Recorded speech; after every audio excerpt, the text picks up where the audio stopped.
विशाल पाटलांना दिल्ली पोलिसांनी घेतले ताब्यात. सांगली. राजधानी दिल्लीत जंतर मंतरवर विद्यार्थ्यांच्या आंदोलनाला पाठिंबा देत पंतप्रधानांच्या घराकडे कूच केलेल्या खासदारांना आज दिल्ली पोलिसांनी ताब्यात घेतले.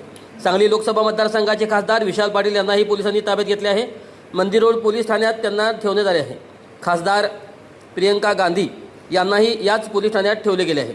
आज दुपारी 3:30 वाजता काँग्रेसचे राष्ट्रीय अध्यक्ष मल्लिकार्जुन खरगे यांच्या घरापासून खासदारांनी मोर्चाला सुरुवात केली. पंतप्रधानांच्या घराकडे निघालेल्या या मोर्चात खासदार विशाल पाटील हे प्रियंका गांधी यांच्यासोबत निघाले.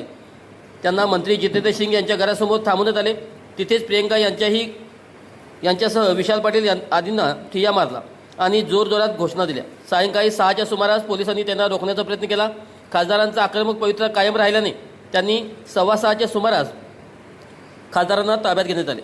त्यांना दिल्लीतील मंदिर रोड पोलीस ठाण्यात नेण्यात आले. याबाबत भ्रमणध्वनीवर बोलताना खासदार विशाल पाटील म्हणाले, विद्यार्थ्यांच्या आंदोलनाबाबत सरकार अत्यंत चुकीच्या पद्धतीने वागत आहे. आंदोलन मोडून काढण्याचा प्रयत्न केला जात आहे. त्याचा निषेध करत आम्ही आज आंदोलन केले.